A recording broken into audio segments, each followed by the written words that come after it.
नमिता। कौन है आप? छोड़िए मेरा हाथ। मुझे नहीं पहचाना? मैं रवि हूँ नमिता। नमिता? कौन नमिता? मेरा नाम तो... इनका नाम गायत्री है बेटा।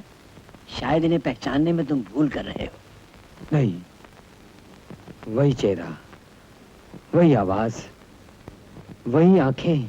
आंखें धोखा भी दिखा सकती हैं। आप शायद अपने अतीत के अंधेरे में किसी और परछाई को अपना समझ बैठे। ये कैसे हो सकता है? मैं कैसे मान लूं तुम नमिता नहीं हो? अरे भाई, कह दिया ना गायत्री देवी है। जाइए कीर्तन होने दीजिए। हाँ हाँ, कह दिया ना भाई। घूर घूर कर क्या देख रहे हो? देखते क्या हो भाइयों? इसे धक्के मार के पीछे कर दो। चलो हटो पीछे, हटो हटो पीछे, हटो कीर्तन में विघ्न डाल दिया। पीछे हटो पीछे।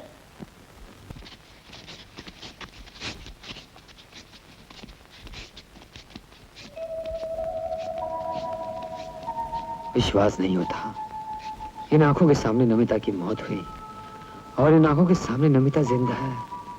वह सच था या ये सच है? क्या सच है?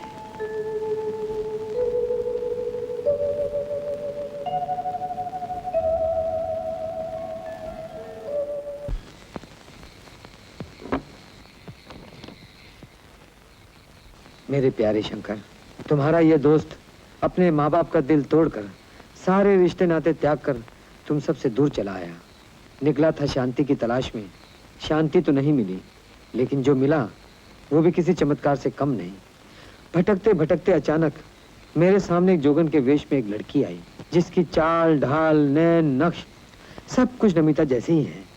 नहीं नहीं, मुझे पागल मत समझ लेना। मैंने जो कुछ देखा है पूरे होश में देखा है। यकीन न हो तो तुम खुद आकर ये चमत्कार देख सकते हो। पिताजी और माँ को जरूर कह देना, उनका बदनसीब बेटा जिंदा है और आज भी उनकी ममता के लिए तड़प रहा है। श्रीनाथ जी के मंदिर में बहुत बड़े महात्मा जी आकर ठहरे हैं। मैं उनके दर्शन के लिए आज गई थी। वो कह रहे थे कि तुम्हारा बेटा बहुत जल्द वापस आ जाएगा, यही ना? हाँ। मैं पूछता हूँ कि इन सब बातों में समय बर्बाद करके तुम्हें क्या मिलता है? कभी उसके लिए व्रत रखती हो, कभी देवी देवताओं की चौखट पर माथा रगड़ने जाती हो। आज 1 साल 2 महीने 7 दिन हो गए हैं। उस लाट साहब ने एक लफ्ज भी लिखा है। वो कहाँ है, क्या करता है, क्या खाता है, पैसे कहाँ से लाता है, वो हमें अपना समझे तो ना। मैं आपके लिए खाना लगा दूं। रहने दो, मुझे भूख नहीं है। आपकी भूख तो उसी दिन मिट गई थी जिस दिन रवि गया था। और मुझसे कहते हैं कि रवि के लिए परेशान मत रहा करो, और खुद तो उसके लिए एक एक दिन गिन रहे हैं, तड़प रहे हैं उसके लिए। झूठ। कौन तड़प रहा है? जाओ खाना लगाओ, देखो मैं डटकर खाता हूं कि नहीं। जाओ।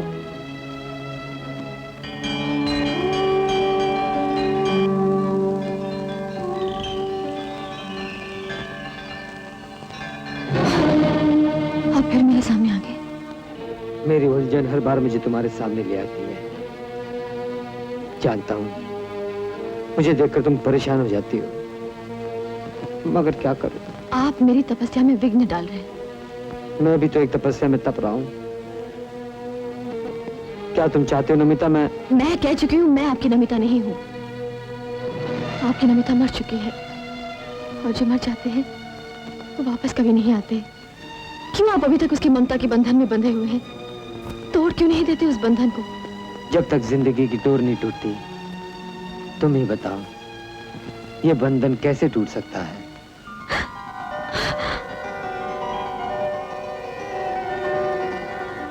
आप अपनी सीमा से बाहर जा रहे हैं। शायद इस सीमा के पार ही मेरे मन की शांति मौजूद हो। क्या आप चाहते हैं कि मैं आश्रम के लोगों को इकट्ठा करके आपकी इस हरकत के लिए मैं आपको बदनाम कर दूं? छोड़ दीजिए मेरा हाथ और ईश्वर के लिए यहाँ से चले जाइए, और आज के बाद कभी मेरे सामने मत आइए, कभी मत आइए।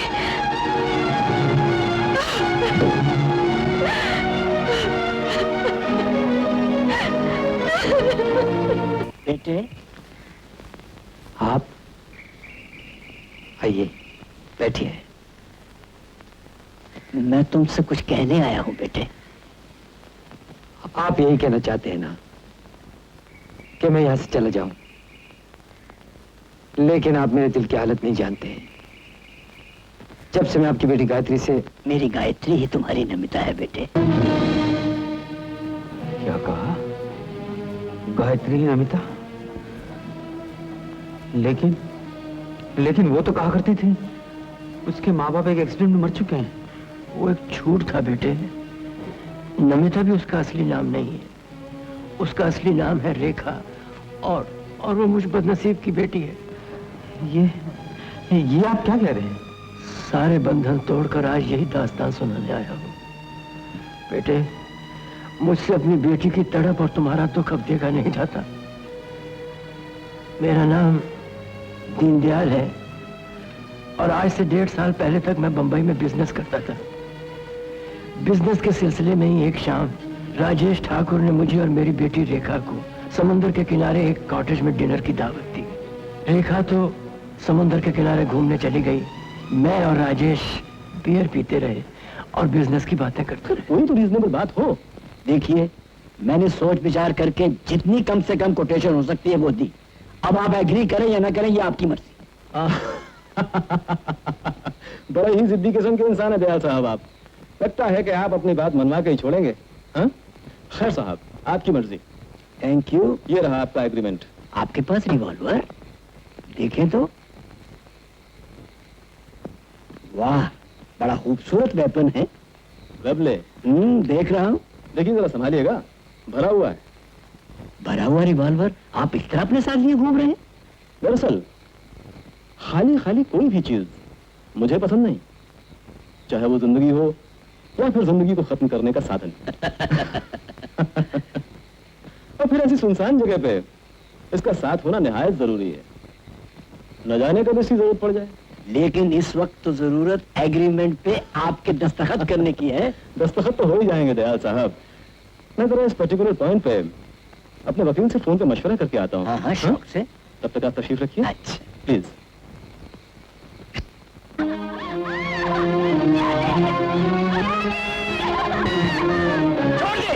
छोड़ दे मेरी बच्ची को। छोड़ दे तो गोली मार दूंगा।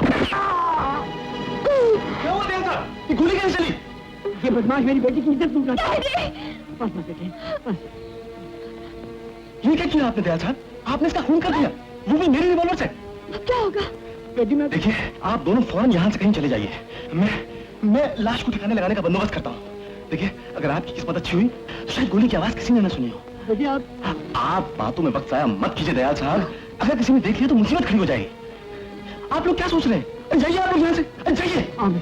उस हादसे के बाद हम घर तो चले आए, लेकिन मुझे ऐसे लगता था कि कानून की आंखें हर वक्त मेरा पीछा कर रही हैं। मैं हर 8 में चौंक उठता था। अचानक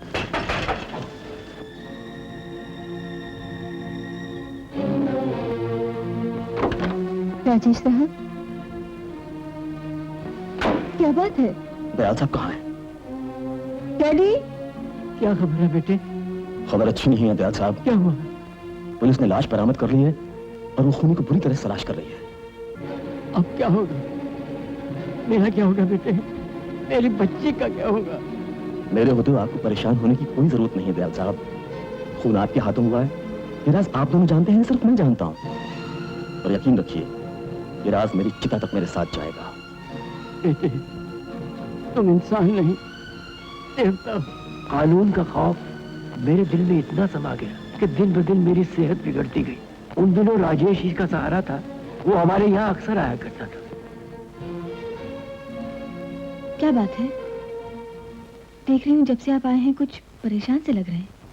हाँ रेखा, बरसों से एक परेशानी कांटे की तरह चुभ रही है मेरे दिल में। मैं आपकी कुछ मदद कर सकती हूँ? सच पूछो तो मैं आज तुम्ही से कुछ मदद मांगने आया था। मगर सोच रहा था कि बात कहां से शुरू करूं। कहिए, क्या बात है? बात उदयपुर शहर की है रेखा। बरसों पहले मेरे पिताजी की बहन ने इस गम में आत्महत्या कर ली थी कि जिस शख्स से उनकी शादी तय हुई थी उसने शादी के ऐन मौके पे इनकार कर दिया था। वो तो इस दुनिया को छोड़कर चली गई, मगर उनकी मौत के बदले की चिंगारी अब तक सुलग रही है इस दिल में। अगर तुम चाहो तो शख्स से मेरे लिए बदला ले सकते हो। मैं बदला ले सकती हूँ? वो कैसे? उसके जवान बेटे को अपनी झूठी मोहब्बत की जाल में फंसाकर। और जब वो तुम्हारे इतना करीब आ जाए कि तुम्हारे बिना जी न सके, तो एक झटके में उसका दिल ऐसे तोड़ देना है कि उसकी जिंदगी उसके लिए मौत बन जाए। इस काम के लिए तुम्हें मेरे साथ उदयपुर चलना पड़ेगा। क्या सोच रही हो? सोच रही हूँ कहीं कुछ। घबराओ नहीं रेखा, तुम पर कोई आंच नहीं आएगी। तुम्हारा परिचय वहां बिल्कुल झूठा होगा। फिर उस नौजवान से तुमको कहां मिलना है, कैसे मिलना है, क्या कहानी बनाकर मिलना है, उन सब के लिए मैं जो तुम्हारे साथ रहूंगा। राजेश ने हमारा भेद रखा, इसलिए मेरी बेटी ने हाँ कर दी। उसने सोचा जो फरिश्ता हमारे लिए इतना कुछ कर रहा है, हम उसके लिए इतना काम भी नहीं कर सकते। राजेश ने जो कहा, मेरी बेटी ने वही किया। नमिता के नाम से रूप बदल बदल कर तुमसे मिलती रही, यहां तक कि अपने मोहब्बत के जाल में तुम्हें जकड़ लिया। तो वो प्यार सब झूठ था, खेल था। वो झूठ नहीं था बेटे, शुरुआत जरूर झूठ से हुई थी, लेकिन खेल ही खेल में एक दिन वो तुम्हारे प्यार के बंधन में बंध गई।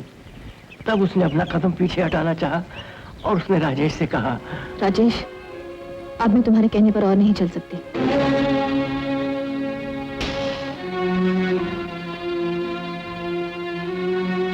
लगता है तुम्हारा दिल बहुत कमजोर हो गया है। कहीं रवि से प्यार का नाटक करते करते सचमुच तो नहीं प्यार करने लगी उसे? हाँ राजेश, मैं उसे प्यार करती हूँ, उससे प्यार करती हूँ मैं। ये प्यार व्यार एक नाटक की हद तक ही ठीक है रेखा। अगर इसे असलियत का रंग दोगी तो बहुत पछताओगी। तुम मुझे धमकी दे रहे हो? नहीं, सिर्फ तुम्हें होश में लाना चाहता हूँ, क्योंकि मेरी मंजिल अभी बहुत दूर है। अब मैं और तुम्हारा साथ नहीं दे सकती। तुम आधे रास्ते से लौट भी नहीं सकती। कौन रोकेगा मुझे? मैं। तुम ये भूल गई हो कि तुम्हारे सपनों के रेशम के धागे एक दिन तुम्हारे लिए लोहे की जंजीर और तुम्हारे डैडी के लिए फांसी का फंदा बन सकते हैं।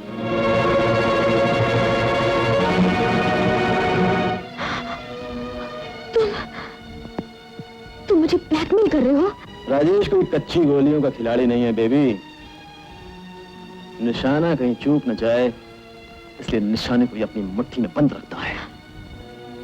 तुम्हारे डैडी पर खून का इल्जाम है, पुलिस को खूनी की तलाश है, और खूनी की जिंदगी और मौत इस वक्त मेरी मुट्ठी में है। तो भेज दूंगा फोटोग्राफ पुलिस स्टेशन।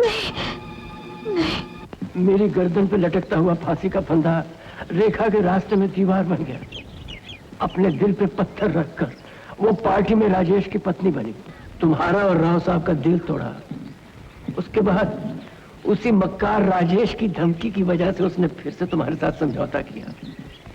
एक दिन तुमसे दफ्तर में मिलने आई और तुम्हें अपने साथ भाग जाने की जिद की। तुम नहीं माने तो निराश होकर वो जल महल की तरफ भागी और तुम उसे रोकने के लिए उसके पीछे भागे। नमिता! रुक जा नमिता!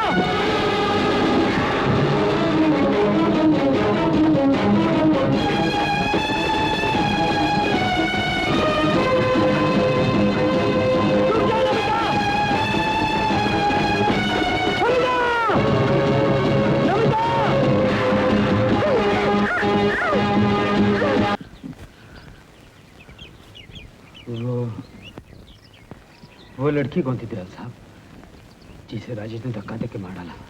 उस वक्त तो रेखा को भी पता नहीं था कि वो दूसरी लड़की कौन थी। राजेश ने अपना पाप करके हम दोनों को काल कोठरी में बंद कर दिया।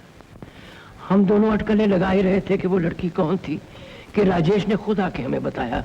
उसका नाम था नमिता और वो मेरी पत्नी थी। डैडी, बहुत बहुत शुक्रिया रेखा, जो तुमने नमिता बनकर उस चिड़चिड़ी और बदमिजाज पत्नी से छुटकारा दिलाने में मेरी मदद की है। क्या कसूर था उस बेचारी का जो तुमने उसकी जान ले ली? मेरी पत्नी को शक हो गया था कि मैं उसकी लाखों की जायदाद हासिल करना चाहता हूँ, इसलिए मैंने उसको वहां भेज दिया जहां शक की कोई गुंजाइश ही न रहे, और ऐसे भेज दिया कि किसी को कोई शक न हो। राजेश, तुम इतने गिरे हुए इंसान हो, मैं कभी सोच भी नहीं सकता। आपकी सोचने समझने की उम्र भी कहाँ रही दयाल साहब। अगर इतनी समझ आप में होती तो एक तीर से दो निशाने करने का मौका क्या मुझे मिलता? आज मैं अपनी पत्नी की लाखों की जायदाद का अकेला मालिक हूं। और फिर राव साहब के खानदान की इज्जत। कमीने कुत्ते! जोश में आने के बदले अपने बाप के बुढ़ापे पे तरस खाओ रेखा, और ले जाओ इनको कानून से दूर, ताकि अपनी जिंदगी के आखिरी दिन ये चैन से काट सकें। हाँ मेरी तरफ से आजाद हो तुम लोग, लेकिन याद रखो, ना ही कभी इस शहर में वापस लौटने की सोचना, और ना ही कभी रवि या कानून तक पहुंचने की कोशिश करना। रवि के सामने तुम छोटी और परेबी हो, और कानून की नजर में तुम भी उतनी ही मुजरिम हो जितना कि मैं हूं। और फिर दयाल साहब की जिंदगी तो मेरी मुट्ठी में है ही। बाहर गाड़ी खड़ी है, मेरा आदमी आप लोगों को इस शहर से दूर जहां जाना चाहोगे पहुंचा देगा। राजेश ने इतने बड़े जुर्म के गवाह को इतनी आसानी से जाने दिया? रेखा और आपको यूं ही छोड़ दिया? नहीं बेटे, उसमें भी खूनी राजेश की एक चाल थी। जिस गाड़ी में हम जा रहे थे उसमें उसने एक टाइम बम लगा रखा था। ये तो हमारी किस्मत अच्छी थी कि टायर पंक्चर हो गया और हमें बाहर आना पड़ा।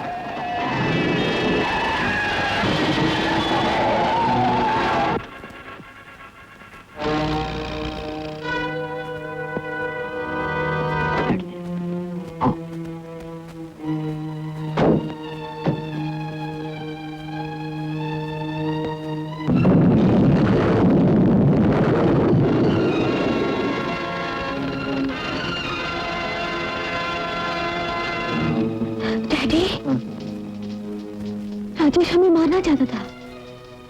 हाँ बेटी, हम दोनों के साथ साथ अपने आदमी को भी मारकर अपनी काली करतूतों के सारे सबूत खत्म कर देना चाहता। चलो बेटी, चलो हम उदयपुर चलकर सब कुछ बता देते हैं। चलो। नहीं डैडी, उदयपुर जाकर क्या करेंगे? जो खुद अपराधी हैं, वो दूसरों को अपराधी कैसे ठहरा सकते हैं? तो चलो बेटी, हम कहीं ऐसी जगह चले जहाँ हम अपनी पिछली बातों को भूल के एक नई जिंदगी शुरू करें। आओ आओ बेटी, आओ।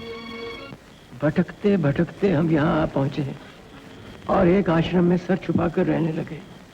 रेखा नमिता से गायत्री बन गई, इस डर से कि असलियत जानकर भी तुम उसे स्वीकार नहीं करोगे, उससे हमेशा नफरत करोगे, इसीलिए मंदिर में उसने तुम्हें पहचानने से इनकार कर दिया। बेटे, मेरी बेटी का कोई दोष नहीं, दोष मेरा है, मेरी तकदीर का है। इस वक्त नमिता कहाँ है?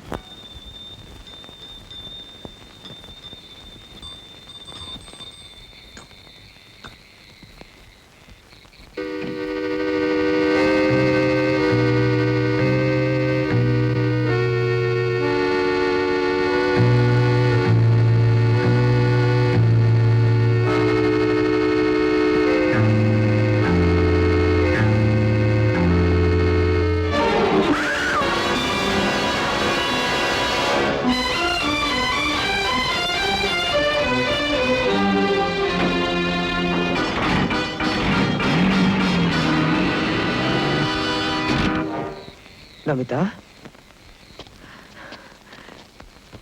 नमिता,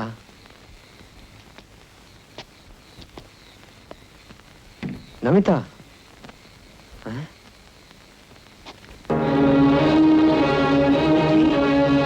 बेटी, हैं?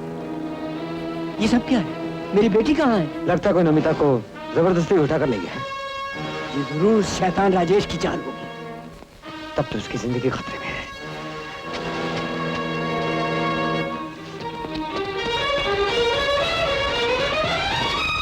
रवि! शंकर, चल, मैं तुझे लेने के लिए आया हूँ। शंकर, तूने किसी कार को क्रॉस करते तो नहीं देखा? नहीं तो क्यों? शंकर, तुझे याद है वो लड़की जिसके बारे में तुझे लिखा था? हाँ? वो नमिता ही है। वो मुझसे फिर भी चिढ़ गई, उसे राजेश उठाकर ले गया। राजेश उठाकर ले गया? क्या पागलों जैसी बातें करते हो? तू नहीं समझेगा, बहुत लंबी कहानी। इनसे मिल, ये नमिता के पिता है, ये मेरा दोस्त शंकर है। नमस्ते। नमस्ते। लेकिन तू रात में मारा मारा फिर रहा है, उससे तो बेहतर है कि पुलिस स्टेशन जाकर रिपोर्ट लिखवा दे, या उदयपुर चलकर राव साहब को सब कुछ बता दे। नहीं बेटे, पुलिस में जाकर उसकी जान को खतरा हो जाएगा। उदयपुर जाना ही हमारे लिए ठीक होगा। ठीक है, डैडी से जाकर सलाह करते हैं।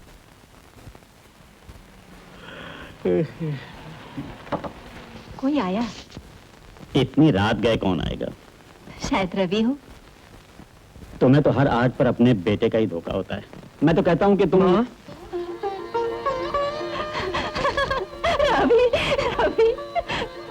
मेरा बच्चा।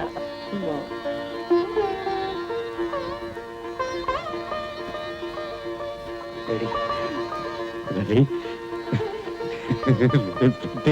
आ गया तू। अरे ये क्या हालत बना रखी है तूने? कहाँ था इतने दिन? बोल। इसकी सारी जन्म पत्री इस चिट्ठी में है। मैं आप लोगों को सरप्राइज देना चाहता था, इसलिए ये चिट्ठी आपको दी नहीं और खुद जाकर इसे ले आया। डैडी, आप नमिता के पिताजी हैं। नमिता के पिताजी? लेकिन वो तो कहा करती थी कि उसके माँ बाप जिंदा नहीं। राव साहब, आप हमारी कहानी सुनेंगे तो हैरान रह जाएंगे। खैर, आप लोगों की तो लंबी चौड़ी बातें होंगी, तो मैं चलता हूँ। अच्छा अंकल, अच्छा आंटी, बाय रवि। अच्छा तुम लोग हाथ मुंह धो लो, मैं खाने का इंतजाम करती हूँ। नहीं माँ, नमिता की जान खतरे में है।